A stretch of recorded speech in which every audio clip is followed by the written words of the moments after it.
But maybe if you continue, you just keep throwing it out there and you just keep making good shit, you just keep throwing out, like different people start latching on at different stops. You know what I mean? I'm just meeting more and more people as I continue putting out production. Hey, welcome to the Gifted Conversations, where I'm talking to people who are sharing their gift with those around them and the world at large. My guest today is NanaBcool. He's a hip-hop/R&B artist and dancer. We chatted about getting love from MTV, bathroom warm-ups, sending emails that get answered years later, and the possibilities that happen only when you're in New York City. He's on the come-up, so get to know NanaBcool. NanaBcool, so good to see you, man. It's been too long. Thanks for having me, bro. Thanks for having me. Anytime, man. My pleasure. We were just kind of starting to chat, but you're doing all right during this whole time, surviving, staying creative. Yeah, surviving, man. You know, as best as I can. I was home with my family in Ohio for like 3 months, so I got back to New York like the end of June, pretty much. So, but just adjusting to, I guess, the new normal. You know. Yeah, for sure. Well, welcome back, man. I'm excited to chat with you, and just to kind of kick it off right off the bat, you had that big Toyota commercial at the VMAs, which was super dope. You also just released that new song with Nick Hansen. So you got some momentum going. That's exciting. Yeah, the MTV, the VMA spot thing, like that kind of came out of nowhere, actually. Like honestly, we filmed it the week that it was released. Oh, damn, really? Yeah, man. Yeah. But it was a great look. And like Toyota was my first car, so it's kind of fire. Yeah, but I just got singles coming. Yeah, no, full circle for real. And I was in Europe last like October, and I did a lot of records, so those songs are starting to come out now, and that's the song you're talking about with Nick and J-Funk, Fool for You. So that's like my first single in a long time, so I'm happy to have some music out there, Yeah, man, congrats. Well, I can't wait to see what else you release in the coming weeks and months then. Yeah, man, I appreciate that. Yeah, of course, man. Anytime. And just to kind of kick it off, so you're a hip hop R&B artist and dancer, or how do you kind of describe what you do and like what you're all about? Yeah, I mean, I would definitely say it's hip hop and R&B, like straight up. No, it's hip hop and R&B, like nothing. I don't even know how else you could describe it. And yeah, I am a dancer, Mm-hmm. so yeah, that's like a pretty perfect description, I feel like. Okay, perfect. Yeah, I just don't want to like put words in your mouth or anything like that. No, you're fine. You're fine. Awesome. And as you know, I'm a huge fan, especially with songs like Godiva, as you know. Yeah, you were early with that one too. Yeah. I played that record early for you. Yeah, it's still, I listen to that on a weekly basis, but there's also songs like Ohio Player and Tensions, and this new one they just put out is going to be it'll be on repeat for me as well. But how did you? That's love, man. And yeah, of course, man. I'll blast that out as well. How did you get involved with music in the first place? Man, my parents, well, my dad side of the family, like everybody plays the piano. So like I come from a musical family, honestly. Like all my uncles play the piano. My cousins, all of them, like one of my cousins literally plays every instrument. But everybody's kind of creative, like growing up in my family. And I got into I got into dancing first because I was just super into Michael Jackson. And then I started singing and trying to be like Michael Jackson. So for sure. Yeah. The music, the dance moves, that kind of combo in the live shows is just, it's so awesome, man. I'm like mesmerized every time I see you live or see like the Instagram clips that you post. So I'm all about it, man. So you're mentioning that like you kind of come from a creative family. Is that kind of what drew you to music in the first place, being surrounded by people playing piano and playing music? Yeah, I mean, like my dad and mom really were playing like just all their favorite songs growing up. So like a lot of Bob Marley, Michael Jackson, James Brown, and like a lot of high life artists from Ghana too. So like I can't even think of anybody off the Daddy Lumba, Man, just so many. Honestly, I can't even think of anybody's names right now. But there's just always music playing in my house, and like my family's pretty religious, so and my dad plays the piano at the church, so like with church, like there's just always music involved, you know. Yeah, yeah. That's great. Yeah. And then how did the name Nana Be Cool come about? Well, I mean, my real name is Nana. I'm from Ghana, so my name is Nana, and my last name starts with the B. And I honestly really just like the word cool, bro. Like, like I really like that word. I always wanted to find a way to add it to like my artist name when I was trying to figure out an artist name. So I just was like, I'm just gonna be Nana Be Cool. So yeah, There it is. Perfect. yeah, man, yeah, And you're just kind of mentioning this. So you grew up in, is it Columbus, Ohio? yeah. I grew up in Columbus, Ohio. I was born in DC though. I kind of like went back and forth from Ghana to the States when I was a kid, but I grew up in Columbus, Ohio, proper. Gotcha. So this is just kind of a two-part question. One being kind of like, how did growing up in, I guess, in between like Ohio and DC, how did that kind of shape you as a person? And then part two, just wondering like, what does it feel to, how does it feel to kind of represent Ghana through your life and your music? hmm I mean, growing up in DC and Columbus, well, Columbus is really where I grew up. I would say it was like it's a small, like it's not a small town, but it's a small town. Like, you know what I mean? Like Sure. people kind of know everybody. Everybody kind of knows everybody, or it's like 1 or 2 degrees separated as you're growing up. Like you play sports with, like sports is big too. Like you play sports with somebody, or you go to church with somebody. Like there's just so many different places to meet people. And for some weird reason, I don't know why it's like this in Ohio. Maybe because we don't have much to do, but people are really into sports and people are really creative. Like I know Oh, so many interesting. artists. Yeah, like even my high school, like our choir, I was like in this show choir. I was literally like in this thing called Glee. I mean, it wasn't Glee, but it was like Glee. Like it was this thing called Nice. chorale. And we used to legit go around the city, especially around Christmas time, and be like technically like touring a country clubs, like singing, dancing, rehearsing, like all that stuff. Like it was pretty big. It was like a thing, you know what I mean? Sure. um Yeah, yeah, that's awesome. yeah, but like there's all those types of things like that in Columbus, I feel like, or that I either discovered or just like I don't know, it just was presented to me, maybe because I just already had interest. So Yeah, and then yeah, just kind of talking a little bit about the Ghana influences on you and kind of what it means to rep them. yeah, I mean, for me, it's just like, I mean, it's who I am. So I feel like, when you meet somebody or you see somebody that is like from somewhere that you're from, you just automatically sometimes are just like you're just more in tune with them. So for me, like I have certain references in some of my music that kind of shows like where I'm from, and I mean honestly too, and my name. So it's something that I'm doing without really thinking too much, but I do specifically try and show it in my music videos, like with the clothes that I wear, or like the jewelry and things of that nature. Just like to pay homage, like to my heritage.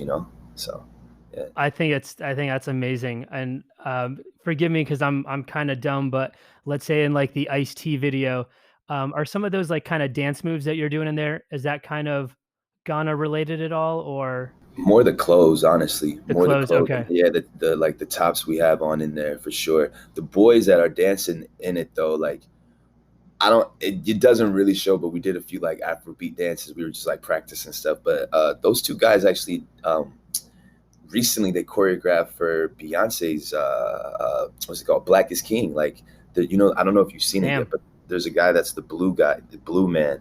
He was one of the kids in the video, one of the background dancers, but they're doing their thing, man. Yeah, yeah, I'll have to check that out. But like seeing the Ice T video in general, like the two vibes where it's kind of like you guys on the stoop chilling, and then kind of that like the dance aspect. Yeah, It's just vibey. That fits the song. It's fun. It's right. like summertime. Yeah. Yeah, I'm just man. gonna compliment you all day, That's dope, man. That's but love. but yeah, I like and like you said, when seeing the video now, like the tops that you all were wearing and whatnot, I like that you're just like you said, paying homage to Ghana and Yeah, just your heritage. I think that's awesome. yeah, man. Yeah. You were just kind of talking about like doing some of this kind of like choir glee stuff when you're in Ohio, but as far as like you as a hip hop artist and whatnot, was the dance always going to be a part of the live performance and who you were? Or what did like the early days kind of look like when you're just starting out as an artist? I mean, I started dancing first, so like even Mm. going back to like Ohio stuff. I didn't even mention this, but I used to like dance battle, man. Like that was like Oh, what? that was Really? like a thing. Like anywhere, wherever. Like I don't looking back, like in New York, stuff like that makes sense. But I don't know, bro. I was dance battling a lot growing up. And I was learning like so I started just learning all of Michael Jackson stuff as a kid, like for years as a young kid. And then as I got older, like there's artists like Usher. I discovered this movie Breakin', which like, Hmm. showed Yeah, Turbo and Ozone. Turbo and Ozone, Pop and Pete. Like, I just started discovering more and more different dances and just more about the culture, which is within hip hop too. You know what I'm saying? And I grew up singing, but I think like I don't know by like ninth grade, like rap was everything. So everything is just a mixture and like a cluster of all that for me in my music. So like I'll be singing sometimes, I'll be rapping, and then when it comes to the live show, I get to put it all together and dance and just perform like all out perform. Yeah, that's great. And then just out of curiosity, maybe for my own sake, but like, do you have like a workout routine or like vocal warm ups just to like kind of keep up the stamina when you're on stage? You're like dancing, you're hitting high notes, you're rapping, you're moving around a lot. You got a lot going on. Word. I mean, I just practice as much as I can. Honestly, I need to get back on it. I feel like everything has gone down. So, like I'm not really performing, obviously, because of Yeah. COVID. But honestly, it's just a lot of practice. I've taken vocal lessons here and there, growing up, and like I said, man, like that chorale, the Glee Club thing. It was called chorale.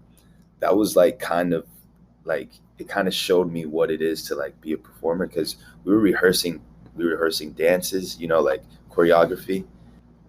We were rehearsing the music, our different parts, our costumes. Like that's really like I feel like that's really show business. You know what I mean? Like Hell yeah. so I try to take that same thing and put it for my solo stuff. Got it. Yeah, that makes sense. Well, one of these days we're going to get back to live music. So Right. I know, man. Gosh, I miss it. yeah, when that happens, I'll be out there. I'll be singing the lyrics with you from the crowd. And just to bring it back to the VMA thing for a sec, Yeah. what's that kind of feel like when you're, let's say, when you're watching the VMAs and then the commercial comes on and it's like, oh, there I am. I was And go ahead. Yeah. sorry, go on, go for it. I was nervous, bro. I didn't even see the video yet. At the first time I saw the video was when it aired. So I'm just like, man, I hope I look good. Like I hope, like I hope they did, like if somebody shoots a video, you kind of want to see it first to make sure. Yeah. But it turned out great. Yeah, it turned out great. Yeah, the video it looked so good on every level. And then the other thing I was gonna ask is just like, what's it feel like to see the outpouring of love on social media? I saw so many people kind of like reposting that and getting excited about what Yeah. you're up to. Nah, it's really just all love, bro. Like, I don't know. Anybody that supports my music or for me, it just feels like everybody's just like friends and like homies to be real. But it's just dope that like if something good happens to me, other people are just like, yo, dope, keep going, bro, keep going. It's like, yeah, thank you. I don't know. I'm just grateful for that, to be real with you. Yeah, no, it's cool to be surrounded by people that are a little bit invested in your success, and Right, just by one degree of separation, they're like, "Oh, I know Nana, I want him to succeed," and it was cool to see all that, and I'm with that crew that's surrounding you, where it's like, "Yo, keep right. going. Let's see No, what you can no, do." no, seriously, man. That's love, for real. For real. And how did it seems like you kind of have a relationship with MTV? They put you on as like a push artist. Was that like with your Ice-T album release, or how did that relationship kind of come about? So to be real, that started out with like one of my best friends and like my first manager. When I first moved to New York, I was interning at Complex, and he was also interning there, but he was a college student, so he literally was interning at every like he wanted to be in the music industry, so he was interning at every like music company in New York almost every semester. Like he was always finding himself in internships. So he started interning at Viacom, which in turn had him meet people at MTV, and a lot of his friends work at MTV. And so there was a time where I don't know if I'm supposed to talk about this, but I don't think it's a big deal. We did a pilot. We did like this pilot, like, dang, 2 3 years ago maybe. Nothing happened with it. Like, honestly, nothing happened. And then, but that started the relationship, of just like people in the office being like, yo, man, that dude was dope, like hopefully we can do something with him sometime, like.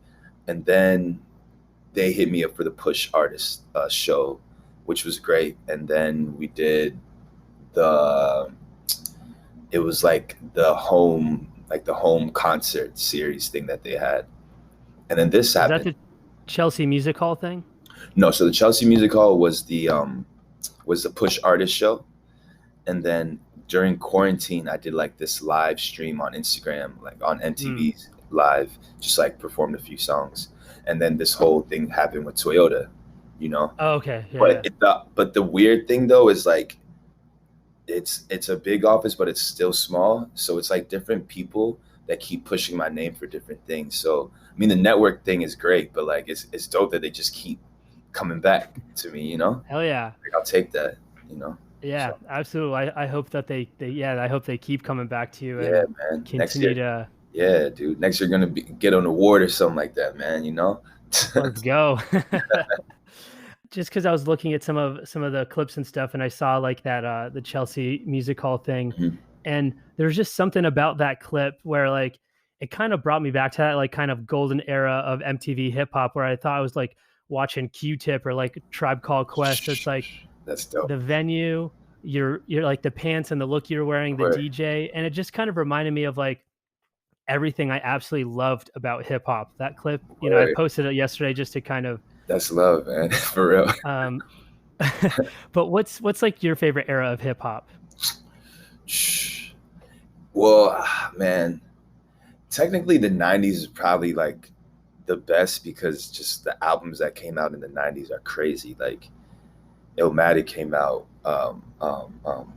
Reasonable Doubt, Ooh, Miseducation of Lauryn Hill, Wu-Tang 36 Chambers. Like there's just so many like just classic yeah, like hip hop albums that like I feel like if you listen to hip hop, you have to listen to these albums. So the like 90s is history or something. yeah, like the 90s is technically my favorite, but that affected me growing up would have to be the early 2000s, like 50 Cent and like Ludacris, Jay-Z, like Blueprint, like that era Mm, is more actually me and like what I remember, and I was like old enough to have those CDs or burn those CDs or whatever. So yeah. yeah, yeah. And if you could ever have like a dream collaborator that does like a verse on one of your songs, who would you put on the track? Dream, like a dream collaborator.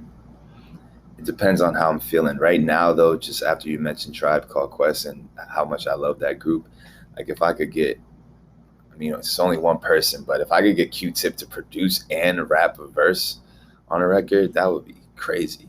That would be Yeah, crazy. I'd be game good. I'd over. be good to go. Yeah. I don't think I would need anything else, honestly. I'd be fine with everything. Well, we'll put it out there and see what happens in the future. Yeah, man. And so speaking of just kind of collaborators and whatnot, you've worked with a bunch of different producers. How do you know when it's a good fit to, to work with somebody, or how do you kind of like pick the song that they produce? Where you're like, okay, this kind of hits me. I want to sing or rap over this. I mean, pretty much like what you said, this kind of hits me. Like if it hits me, then it's pretty, like even if I can't write to it right away, like I'm gonna work on it. Like it might even take a year for me to finish the song, but I'm gonna do it if it hits me. That's pretty much it, really. Like it just kind of happens. If it works out when we're working together, dope. If it doesn't, that's fine too, and then maybe we'll try again. But yeah, Yeah. yeah, Yeah, makes sense. And so like we were talking about one of the guys that you're kind of working with a little bit, Nick Hansen, you mentioned that you guys did some European dates back when fucking live music was still a thing. yeah. But how did you guys link up in the first place? And then what does it feel like knowing that your music has taken you overseas? Well, I think we met through a friend of mine, Elijah Fox, who actually produced on my album too. Um, and then we just clicked, like, I don't know. It was pretty natural, honestly. And then, I had shows in Europe, and so did he, and we like kind of combined a lot of stuff together, and he just like was running around like making music and performing. And honestly, bro, being able to go overseas for my music is like one of the most humbling things ever. Like, there was this girl that came to the show, and she came early too, and I wasn't sure if she was there for me. I just thought she was just there early for, I don't know. And she came to me after, and she was like, "Hey, like I've been listening to your stuff for a while, and like I really rock with Tensions, and I just want to get some merch and da da da da da." I was like, "Wow, like people like really like actually listen and like rock with it to the extent of like, yo, I'm gonna buy a ticket," and like that's dope, because I'm usually performing in New York and maybe like DC and things like that, but going to a whole nother country, like that's crazy. That's crazy. Yeah, Intentions, it's kind of that's a few years old now too, right? Yeah. Yeah. Yeah. Yeah, so to know that they're kind of looking into, and I mean, that's also a favorite one of mine as well, but knowing that people overseas are kind of looking into a bit of the back catalog and Yeah. still kind of rocking with it, that's yeah, Right. that's so cool to hear, man. Yeah. I'm just stoked for you just hearing things like that. What's going through your mind right before you get on stage? Like, what's kinda some of your self what's what's some of the self-talk kind of look like when you're about to hit the stage? I have to warm up a little bit. Like, I have to go into the bathroom or backstage. I usually go into a bathroom by myself, and The bathroom warm-ups, I know those yeah, well. man, yeah, man. Get low, high, yell real quick, just loosen up. Stretch a little bit, and then I don't know. I don't really know what's going through my mind. I'm just usually just excited to perform. Uh, it also depends on what the audience is like. Like if it's like packed up, it's like there's not much to think about. Just go and perform. If it's smaller, I'm thinking more like, all right, just give it your all, like it's packed up, so that the people that are here are like can feel it. Like just go all out. Just black out. Just go all out. Love it. Love it so much, and yeah, I know what you mean with getting some of those bathroom warm-ups in or just anywhere, Yeah, just whatever works. I've done them outside, I've done them in yeah, bathrooms, yeah, just right. Yeah, exactly. You know my pain. yeah, yeah. I also am big on the stretches as well, just to kind of get a little bit Yeah, loose and whatnot. right. Exactly. Exactly. And, not I don't wanna be a dick when I ask this question, but let's say you have, like, a bad show, you mess something up, it's poorly Mhm. attended or whatever. Right. How do you kind of get over that for the next show to just kind of put that bad experience in the back of your mind, just like, "Okay, next one." Uh, I mean, I probably like. There's always gonna be stuff that I see that somebody else like. I have friends who be like, "Yo, that was your best show." I'm like, "For real? Like, I thought that sucked." I know I could have done better. I don't really think of it too much. The next show is like how I redeem myself. You know what I mean? Like, it's like there's like I'm like, I can't wait till the next one so I can like correct this thing here, or like we should do this for this one here. So it's it is annoying to like feel it, but it doesn't really matter to me. Like, I'm as long as I know that I'm giving it everything, then I'm good with it. To be honest with you, so I'm just always trying to get better, though, man. For real. Yeah, no, as an artist, I think that's to always be striving to be better and growing and expanding. I think that's awesome. That's important. Yeah, And like yeah, like you're saying, like a redemption thing where it's like, that wasn't my best thing, but next time I yeah, want to make sure to give it my all. That's yeah, there's yeah, there's something to be said for people that, you know, leave it all on the stage night after night, no matter how good or bad the performance is, as long as they give it all, they're all. yeah. That's what Exactly. matters. Yeah. And on a on a more positive note, so let's say whether it's like the VMA thing, going to Europe, selling out shows or new releases, do you give yourself time to kind of celebrate some of these little victories, or is it always just like right back to work? I mean, I don't know if I've necessarily celebrated the VMA spot yet. I mean, I had a pretty good night last night. Got a little wet, so I don't know if There that's you go. celebration. But I mean, I think nowadays, especially, I've been taking time to just be like grateful for stuff, like getting opportunities around this time when nothing is really going on. is like, Mhm. whoa, like that's dope, man. So I try and take a step back and just be like, because I moved to New York like with like nobody knew who I was. I had like some music out, but like nobody really knew who I was. That was 7 years ago. And like if you would have told me the things that have happened for me 7 years ago, I would have been like, cool, it's worth the move. Like it's worth going through all of this stuff. So this is great, you know? Yeah, gratitude is that's a good outlook to have, Yeah, and it's cool to see. I was gonna ask you how long you've been in the city for, but yeah, 7 years and, like, seeing some of the stuff you're doing, man, yeah, onward and upward, you know? yeah, yeah, yeah.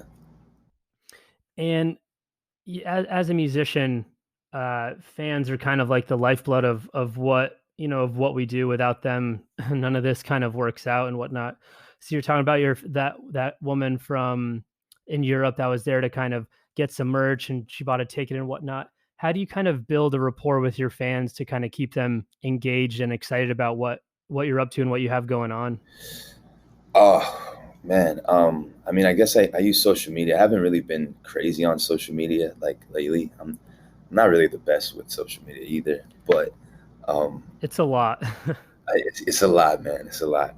I try and stay in communication, and I just try and like, I don't know, listen to people and respond as much as I can, for sure. Um, and for me, it's like all in the artwork. So like, I try and like put so much into the actual music and into the visuals and just like whatever I'm doing, just to make sure that I'm not cheating anybody. So like, I feel like that's how, I don't know, that's like what you can get from me as an artist. If you're a fan of my music, like I'm not gonna cheat you. So I like that. I think that's super powerful. And even just whether it's like a social media thing, but just kind of responding to people, just like that right, little bit of acknowledgement, goes a right, long way and whatnot. yeah, But it's yeah, also like seeing you on stage again, giving it your all and dancing and singing and stuff. Like from the shows I've seen you, people sometimes I think with at least with what you're doing, where you're like making eye contact with people and you're connecting with them. Like sometimes even just that is enough. But that's right, right, right, yeah. I never even think of it that deep, but yeah, yeah. yeah. Well, perfect. Yeah. Don't overthink it then. You keep doing you and then I'll be over here overanalyzing shit. So I was going to mention you've mentioned some people like Elijah Fox that you've kind of collaborated with. You've worked with people like Simon Says. Um Mhm. when I saw you at the W Hotel, Mo Mox was there and Oh yeah, well, I didn't know him yeah, before, but after meeting him that night and just kind of shooting the shit with him, I've been paying attention to some of his work and okay, dope. I'm just enjoying like that kind of the group of people. So I'm just wondering like what I've been calling classmates, like who are the people that are you're kind of surrounded with that you're kind of coming up with right now? Yeah, I mean, those are the people you named pretty much, like Mo Mokes, Simon Says. Me and Simon, like, I've known since pretty much I got to New York. Like, he pretty much produced all the songs on my first EP, 2 a.m. Cruise, except for one song. You did every song. Who else? Man, I mean, Nick Hansen for sure, Elijah. I think everybody on my album, on the IC album that produced or is featured, like they have their own stuff too, and I feel like we're all technically classmates. Even like some of the people that I randomly perform with, I would say, are classmates too. Like some are bigger than the others or whatever. But there's just like a lot of Brooklyn artists around. Like like I don't know, Topaz Jones is great. Man, there's so much. A Lion Babe, uh, Yeah, yeah, yeah. yeah. Man, I can't even think of anybody. Oh, Liana Banks, she's probably like one of my favorite artist out in New York. I think she's from Queens. I'm not really sure, but her songwriting, she dances too. Actually, her songwriting is incredible. So yeah, yeah, Awesome. Well, it's so cool. Yeah, like you were saying, it's cool to see everybody they all kind of have their own projects, but then you guys all kind of collaborate on this and that and kind of cross promote each other. And it's cool to see you perform one show with, Simon Says on the DJing behind you. And then your other shows with like Elijah Fox playing the keys or something like that. So it's cool that it's like switched up, and you never kind of know what you're gonna get. And Right. it's super entertaining. And I like that class that you're running with. I think some of the Word. work that's being made is phenomenal. So Dope. Yeah. I'm cheering y'all on. Yeah, man. Yeah. You said you've been in New York for 7 years now. Hmm. What's kind of like the New York influence, or how has New York influenced you and the sound that you're making?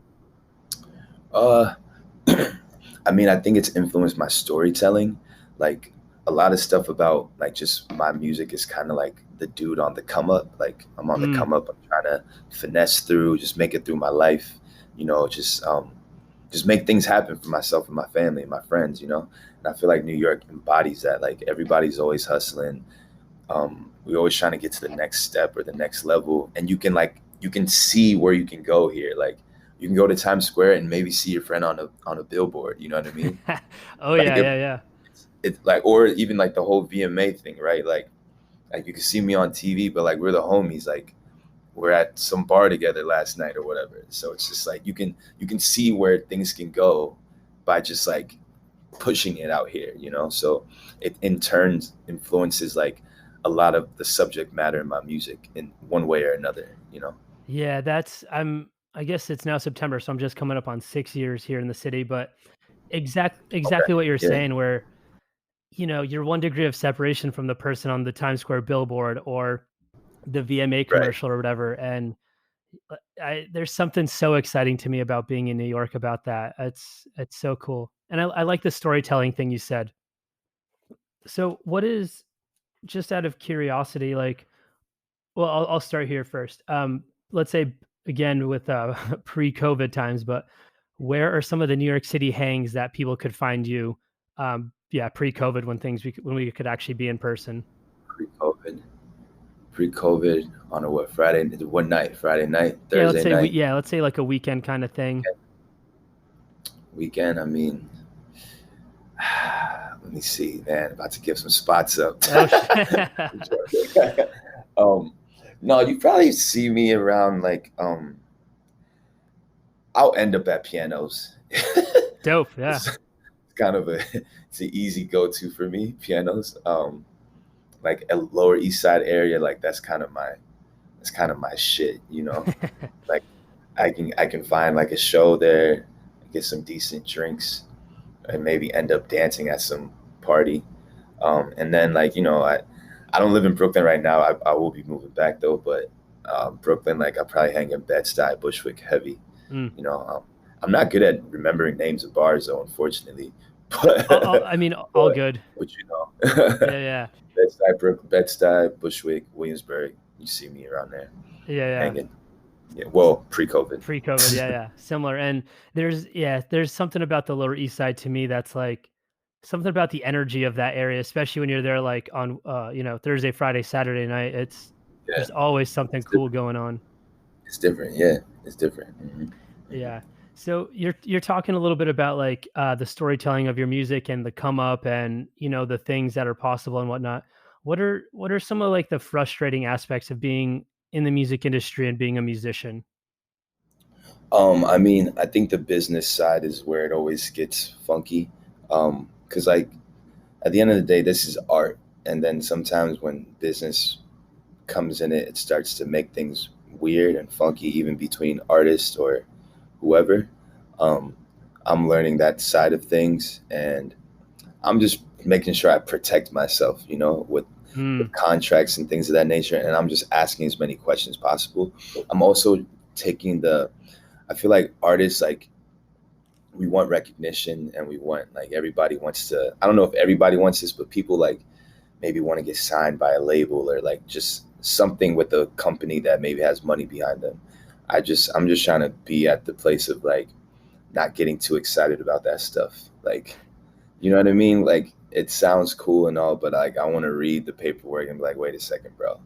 Because I just like value, like, I know what I have. I know my value at the end of the day. So, um, I don't know. Like, I don't do the music stuff for money at the end of the day. Like, obviously, I got to eat, but I'm not too keen on just like running to like whatever, like, oh my God, like they're gonna sign me, and then like 7 months later, like where's my music at? Ah, I didn't even know. Like I'm just trying to protect myself and take my time when it comes to the business side of things. And I think most artists should anyways. So I think that's super wise. And you always hear horror stories of people getting signed or this and that, and then what you thought was going to happen, all of a sudden, all your shit is shelved, and then you know. So yeah, I think that's smart yeah, on your end to thoroughly look through contracts and not just dive into anything that's given to you. That yeah, um, correct. yeah, man, it's crazy, and I also I th with everything going on, I think the independent music thing, I hope that becomes a viable business model for musicians and artists, where you can kind of remain independent and figure out ways to kind of make money. I know that it's not all about money, but like you said, we got to eat, but Right. to remain independent and still be able to make shit happen. I hope that continues to be like a model people can use. Yeah, yeah. And again, I'm gonna edit this so I can totally take this out. But what role does weed play in your life? Weed, weed is a very important role in my life. um, Man, honestly, man, it relaxes me, dude. Like, um, I don't know. I don't even. It's part of my vibe. Sure, yeah, yeah. Like it's just like I like things to be copacetic, relaxed, and cool. Like I really do. Like that is the vibe that I always want to be on. And I mean, I don't have to necessarily smoke to get that, but it adds to it, you know. And I like plants anyways. So if there's one that you can smoke and it makes you feel good, then why not? Yeah, yeah. You Yeah, I mean, I remember back when you were first playing me what was going to be the Ice T album, and we were at your Mhm. spot, and we were kind of I can only smoke a little bit because I get too anxious and excited, but yeah, like smoking a little bit and then hearing, again for the first time when I first heard Godiva back then, I was just Yeah. like, whoa, what is this? So So there you go, man. It enhanced it. yeah, oh totally, absolutely. Um, and the other thing is like when people see you on stage and whatnot, you're always just dressed really well. So I'm just wondering, like, Right. what role does fashion play in your life? Man, I got like so one of my two of my best friends. His name is Abbas, Sabor, and Garrett G Flame. He's my DJ. Well, he's mainly my DJ. Both of them are super into fashion. So like and my homie Jay. I usually go to them before like a show or like a music video, and like they always help me figure out like what I'm gonna wear or give me ideas for things. My mom sends me a lot of stuff from Ghana, like the different pants with designs and stuff. Oh, I usually dope. get a lot of stuff sent in from my mom, which is great. And I have a sister too, so like we always make a lot of different what's the word? What's the word like when you put a bunch of pictures together, like different Like a collages, mood like board or yeah, mood collage. boards? Yeah, I got a bunch of mood boards saved like in my Instagram, and then my friends send me stuff too, like yo, this could be cool, you know. So I feel like I don't know if I'm necessarily like a fashion guy for real, but those dudes always like kind of just help me stay abreast. Yeah, get you proper. Well, I mean, it's Yeah, working. It looks good. yeah, yeah. Thanks. And I still think, I mean, not that everything has to be based around fashion, but like, I still think that's a super important aspect to performers. Hmm. Like, Look, yeah, yeah, you want to look good. Like, you don't want to look like yeah, you just walked off the street like some yeah, whatever, yeah, yeah. some scrub or something. But Yeah, well, no, it's true. It's true. keep it up, man. It looks good. What? Who's been? Have you had like any mentor figures on with you throughout this music journey, or even like a life journey? Yeah, I mean, well, there's a few different people, but as soon as you said that, I thought about Jay Swiftlet, this guy that was part of this group called Fly Union. They're this group from Columbus, Ohio, and they were like, I feel like they were like the most popular group in like 2000 and I don't know, 2010, 2011, 2012 in Columbus for sure. And they were the first people that like that was actually my first solo EP. They produced it, and they taught me a lot of stuff about like just the music industry and just like I don't know. I just feel like seeing how they moved kind of showed me, like, I go back to thinking about things that they were doing when I was trying to do stuff out here, Hmm. like they were like hosting parties like every week. They would do shows. Whoever that was popular at the time, like Kendrick Lamar, like they was opening for. They actually went on tour with him during Good Kid, Mad City. Um, Damn, yeah, dude, huge. they were on it. They were selling merch. They were literally doing everything in house because it was three of them. So two of them produced. One of them was the main rapper. They all rapped. They would shoot their music videos by themselves. Like they were just, all hands on deck. So I just loved the way they moved at the time, and I really looked up to them. And I mean, they're like friends now, but at the time, like I was legit like, whoa, like you guys want to work with me? Yes, you know. So, Yeah. but I feel like they've taught me a lot of things. Just one thing that I'll always remember Jay Swift always told me is never get gassed. So it's just like as an artist, like people are showing you love all the time, but you have to like take that with a grain of salt and continue your journey. Like you can't just be like, yeah, like I did it. You guys love me. I made it. Yeah, haha. It's like, bro, like cool. Like they like it. Just keep going. Like take time. So yeah, Yeah, make sure that you continue to make great music so they continue to love you, you know? right. Exactly. Exactly. And it's not just you. You know what I mean? Like it doesn't just happen by yourself. So yeah. Yeah, yeah. Well, that kind of goes well with what I'm gonna ask next, because I think the last time I saw you, you were telling me that you started working with like a manager figure, or maybe you put together a little bit of like a small team. But just kind of hearing about some of your friends that were kind of doing like the DIY thing, like the do it yourself um portion of music in general, like just wondering like what some of the unglamorous things, whether it's like, promoting your music, writing your music, getting your music out there, travel, all that kind of stuff. Yeah. I think the toughest is like always trying to get it out. Like, especially early on, I was like, I feel like sending emails to everybody, man. Like, hey, hope this finds you well. I'm an artist from Brooklyn and da da da da da. Like that whole thing, like it's just taxing. And like if you don't do it Yeah. at one point, you feel like, man, I should like let me just reach out. Like let me reach out. But then I was starting to think about it. It's which always ended up working for me is just if you just continue creating, maybe like when you first put something out, it's not going to be like when Drake drops something, but maybe if you continue, you just keep throwing it out there and just keep making good shit, just keep throwing out like different people start latching on at different stops. You know what I mean? So for me, it's starting to feel like that where it's like I'm just meeting more and more people as I continue putting out production and which just helps already with the networking thing. Like, because I really Hmm. hated having to eat. Like, I used to email so much, bro. Like, it's just OD. And then when you think about it, it's like, dude, like, is this dude even gonna open this email? Like, are they? Do they don't really want to see this right now? So yeah. Yeah, I mean, you're the one that turned me on to sending emails to get playlisted Oh way yeah. back when Ice-T was still coming out. Yeah. And even dude, I went into a rabbit hole like Yeah. hours a night trying to get fucking people to like listen to our music. And it's, yeah. So even like I got a message like last week that I sent somebody like literally 3 years ago. They're like, "Oh, hey, just got this. Maybe." Yeah. That shit's happened to me too. It's like, yo, Yeah. just got this. Yeah, send it my way. And then you send it, and then it's like 8 months later, like, oh my bad. I just saw this. It's just like, all right.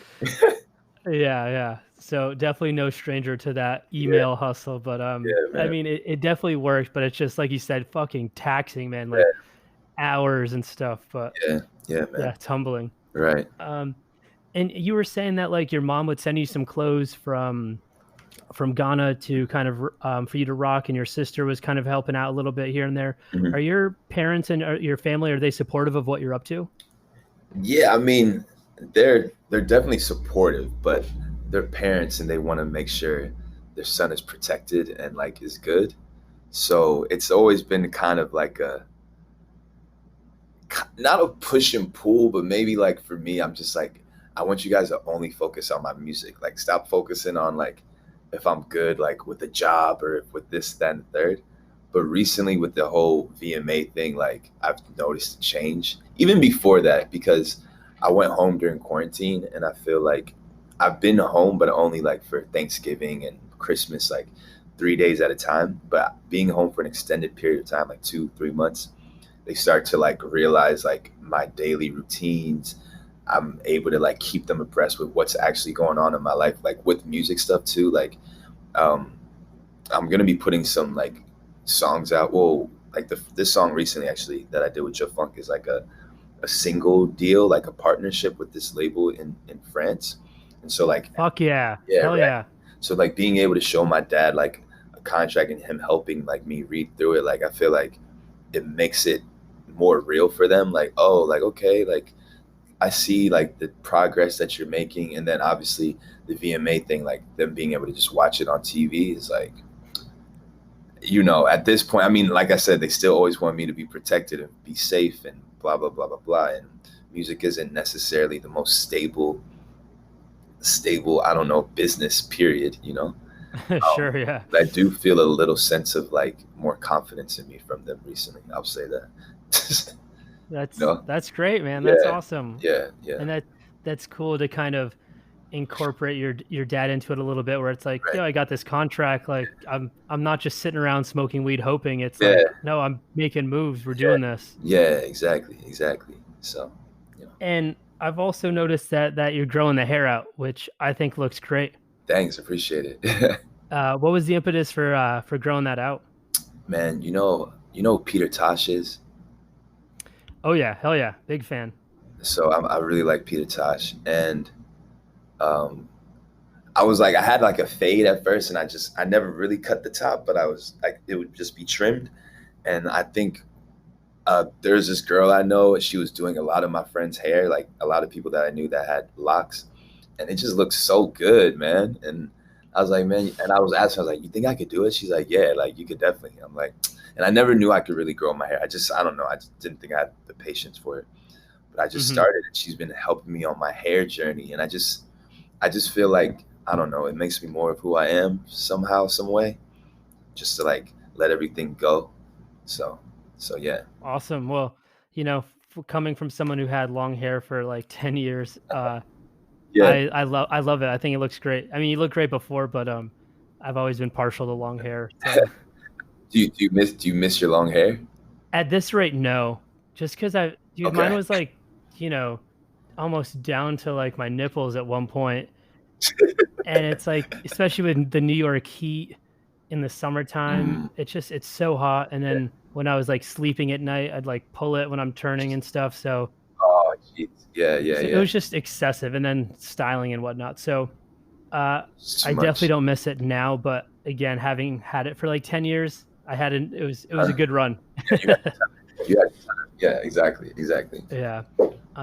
And I think we kind of touched on this in the very beginning, but given that when you were this it's quarantine now and you're back home for a little bit, now you're back in the city, but how have you kind of stayed positive and stayed productive during this time?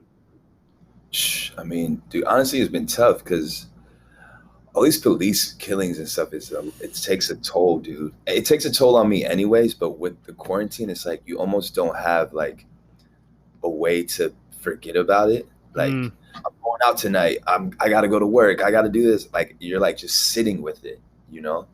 Um, so to be real, that's been tough, but I don't really force myself to write, but I've been having spurts where like I'm writing for like 3 weeks at a time, and then like I'll chill out. And I've recently just been listening to just different albums of people. I was actually listening to the Beatles' Revolver last week. ooh, Uh, yeah, man. So just like trying to get new inspiration from people, and just like music is like my happy place, whether I'm making it or listening to it or at a show. So I'm just been trying to find ways to just discover new things about old things. Like, oh, I didn't even realize like this vibe like kind of reminds me of this.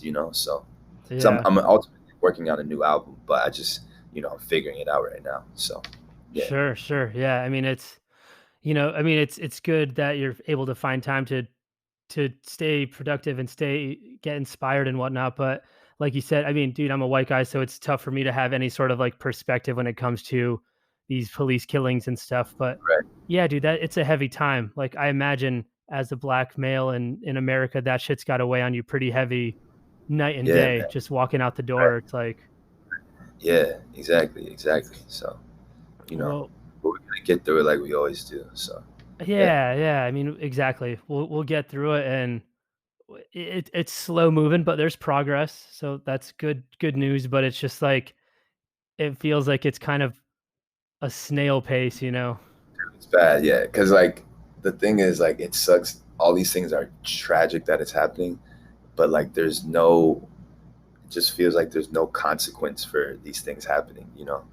Um, so that's a whole nother thing too. But we Yeah, go down. We could talk about this forever if you want. But yeah, but yeah, man. Yeah, yeah. Well, we'll do what we can to kind of give back to the community, give back to the movement, and just do what we can to find some sort of accountability for what's going on out there. You know, whether that's music or art of some sort. But yeah, we'll do what we can. exactly. And so you said you're listening to some of the Beatles. So when it comes to like inspiration as you're kind of navigating this new album, you'll kind of listen to anything and go wherever in order to kind of figure out some new inspirations and new sounds. Yeah, well, anything that is like, I guess it's funny for me, like friends or anybody that's, I feel like if somebody's super passionate about an artist or an album, I gotta like hear them out and like, why do they like it Yeah, so much? You know what I mean? Like, why is this so dope to them? Or like, why is this so dope to me? And then I start thinking about like what I can make to give people that same feeling, so that they can like be like, yo, this new NanaBcool is so fire.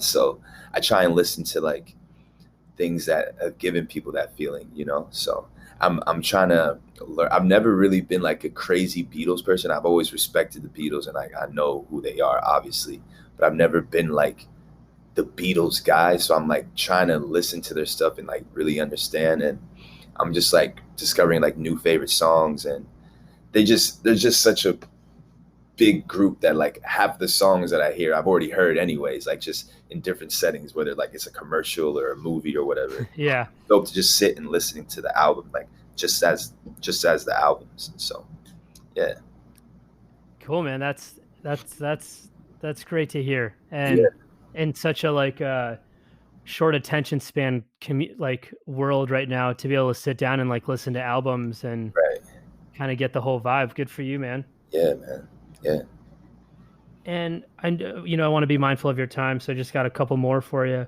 okay. But I guess I forget if you kind of answered this, but like when you hear people or when people hear your music, what's the message that you kind of want them to take away from what they hear when they listen to you? I mean, I like for me, I feel like I'm trying to just be who I am. So for who I am, I want them to feel that, like whether it's they feel like what the influences that I have, like musically, or just like the stories that I'm telling. Like I'm trying to be like I'm just like the the dude. I don't want to say the guy next door, but just like the regular dude, just trying to get to the next level. Like just trying to make something happen for myself. And I feel like a lot of us are on that same wave. Like not everything is handed to us. Sometimes we get like a catch a lick. Sometimes we have a down. It's ups and downs, bro. You just got to balance. So yeah, Yeah. yeah, Cool, man. Well, every time I'm in a car and I end up taking control of the music, I have like 4 or 5 year songs on my playlist, and very, inevitably they come up, and I'm always trying to share the love, spread the love. Word. Yeah, man. Appreciate that for real. And then just to kind of close things out, what's I know it's kind of a weird time, but like what's next in like let's say the next 6 months to a year? What are you kind of working on next? I'm gonna be putting out singles for sure. I have another one coming, hopefully soon, like maybe in 2 months. I have like songs lined up. I have songs that I'm finishing up. Like I have songs that I'm gonna be putting out individually, and then I'm gonna be working on an album. So you be on the lookout for that. And I want to work on like some more visual stuff. I had an initial idea, but right now it's kind of changing, so I'm figuring it out. But Hmm. I'm definitely going to be putting out like just content, whether it's visuals or music, very soon. Yeah. I mean, I just put it Awesome. out Friday, but you know, I'm gonna Yeah, continue. yeah, yeah. Atta boy. Are Yeah. these gonna be like NanaBcool songs? Or are they kind of collaborations with a couple of different people? They're like collaborations with producers mainly. So like producer did the beat and either featuring me or me featuring the producer, but it's kind of like that on that way. Like with just different producers, I'm just be putting out records with them. So that's kind of what I'm on. Dope. Love it. Love it all. I can't wait to hear some more of it. And again, especially if it's in the vein of like what you just put out Right. recently or just in general, I'm always loving what you're up to. So Yeah. No, for sure. awesome, man. Yeah, definitely. Nana, thanks so much for doing this, man. I really appreciate it. It's so good to catch up with you, and I just can't wait to see the continual success, man. Word. Thank you so much. Appreciate you having me, bro. This is great. Of course, man. Well, I'll talk to you soon, man. Be well. All right, bro. Take it easy. Thank you so much for listening to this episode of The Gifted Conversations. If you like what you heard, please subscribe, tell a friend, or leave a review. Or if you hated it, feel free to tell me to fuck off or leave a negative comment. Anything is welcome. Appreciate the support, and I'm sending you positive thoughts and energy.